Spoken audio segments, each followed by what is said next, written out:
In this lesson, we will be discussing Autodesk Inventor's user interface. The interface is made up of three main areas. We have the application window, the model browser, and the ribbons. To start with, let's discuss the ribbons. The ribbons encompass the top of your window. This is where all your commands and tools are kept. If you've used Microsoft Office, the ribbons may look familiar to you. Microsoft developed the ribbons and have pushed them out to their partners. Autodesk is a Microsoft Windows compliant software. Therefore, they had to create the ribbons to be compliant for Microsoft. The ribbons are a very powerful tool, and I think you'll come to like them. With the ribbons, it gives you all of the commands that you may need to draw and create objects. They are actually contextually sensitive. And what that means is, if we come in here and select an object, or we select a part, for example here, and we delve into that part, all the way down to the sketch level, you'll notice that the ribbons have actually changed. The ribbons are smart enough to know what environment you're in and adapt to that environment. Inventor is made up of many different tools that help you get the job done faster. One of the great things about the ribbons is they have some really good help. If we come up here and we hold our mouse for just a second, it tells us what the tool does and even gives us a graphical representation of it. In this case, it just gives us a little picture to tell us, hey, this is a revolve and this is how it works. Some tools take it to the next level. If we hover over fillet, for example, not only does it give us a detailed description of how it works, it'll actually give us a little video and show us the fillet tool in action. It tells us how to modify a fillet, how to create a fillet, and what to do when we're done with that fillet. In addition to the main ribbon tab, you'll notice there's additional ribbons that do additional functions. In this course, we do not have time to go through every ribbon and every tool that is available in every ribbon, but to just give you a brief overview of some of the basics, I'll go through the main toolbars that you may need to use. As we dive into each part of each feature, we will discuss it in depth, but there are a few ribbons that you need to know ahead of time. The Tools ribbon, this is where we can get information. This has our distance for measure, and more importantly, it has our application options. This is where you set things like background color of the menu, you can adjust font sizes, you can adjust everything about the screen in the application options. We can also go in here and we can adjust hardware options, we can adjust display options.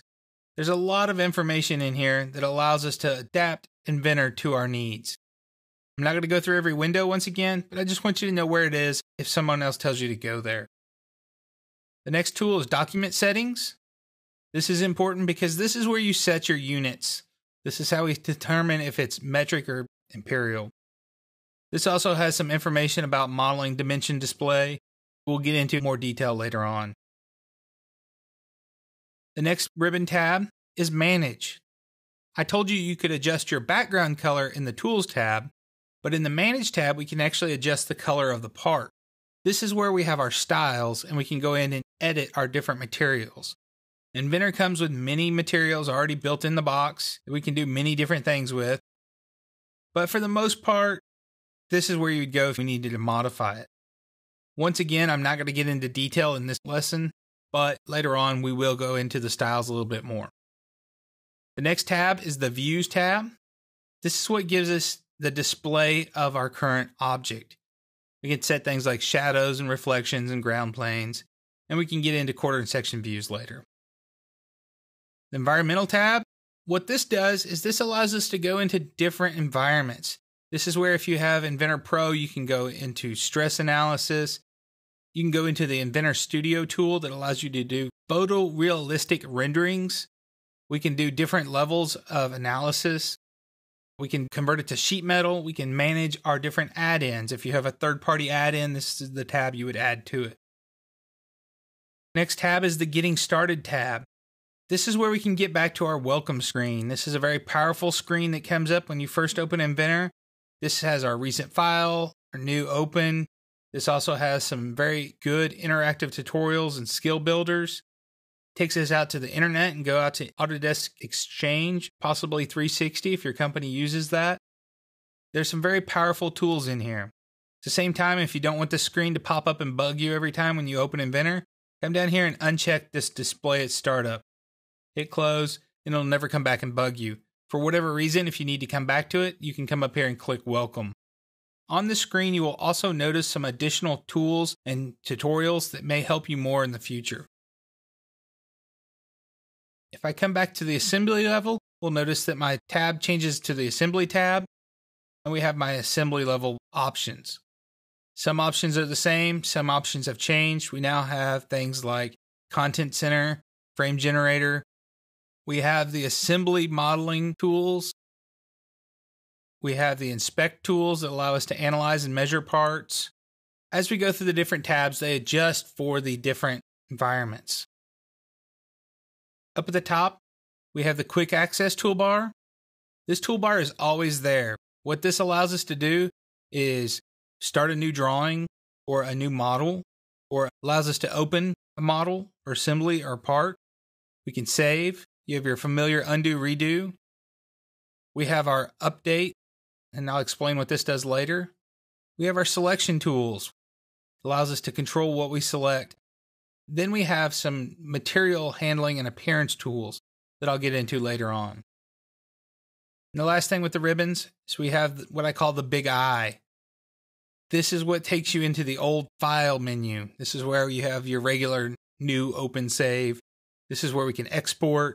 This is where we can adjust our eye properties. This is where you go to print or plot, different tools like that. If you wish to adjust the quick access toolbar, quick tip here is you hit these two arrows, and it'll actually let you add additional tools to this. One I always like to add is I add the print command, and then I always add the distance measuring command. Two of the commands I use all the time, so I like to have them in there. If you don't adjust materials of parts often, we can actually come in here and remove the materials browser.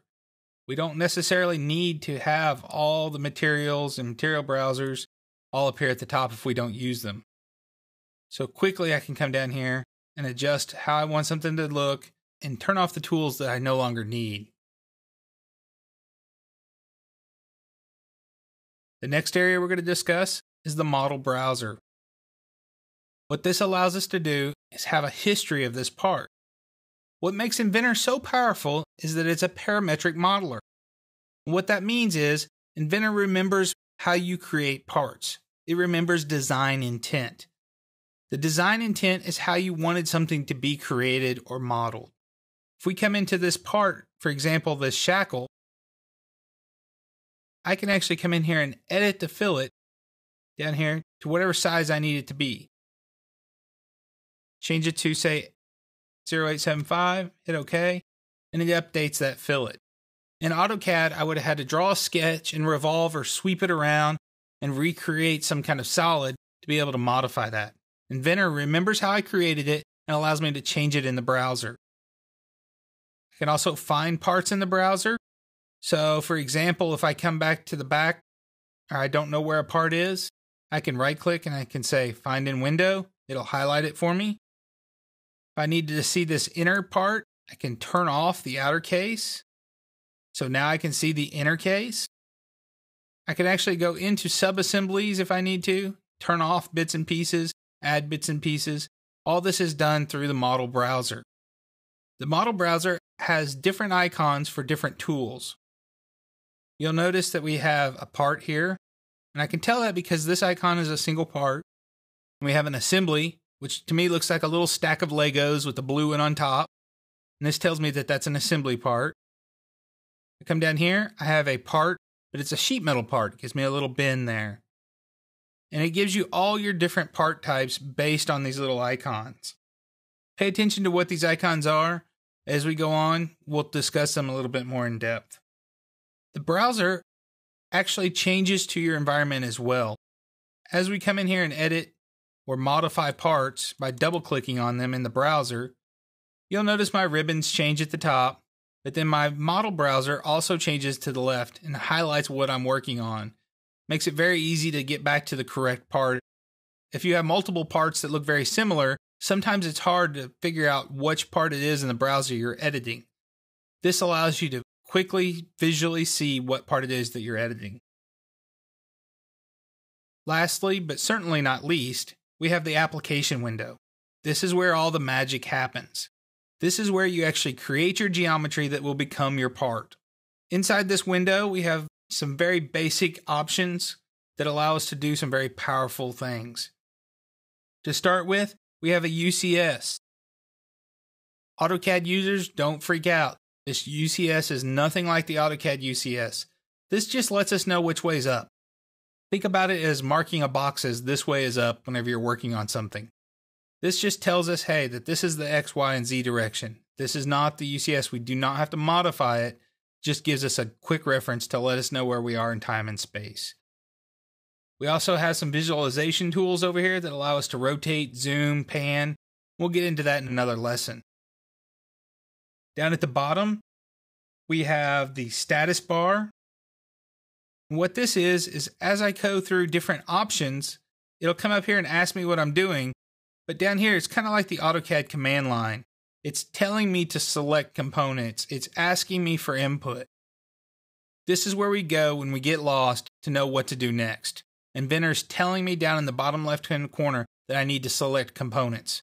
This is how I know what I'm doing. And then over on the far right-hand side, as you get into larger and larger assemblies, we get into a very important tool. This is the capacity meter. What the capacity meter tells us is how many parts are inside this model and how many occurrences there are of each part.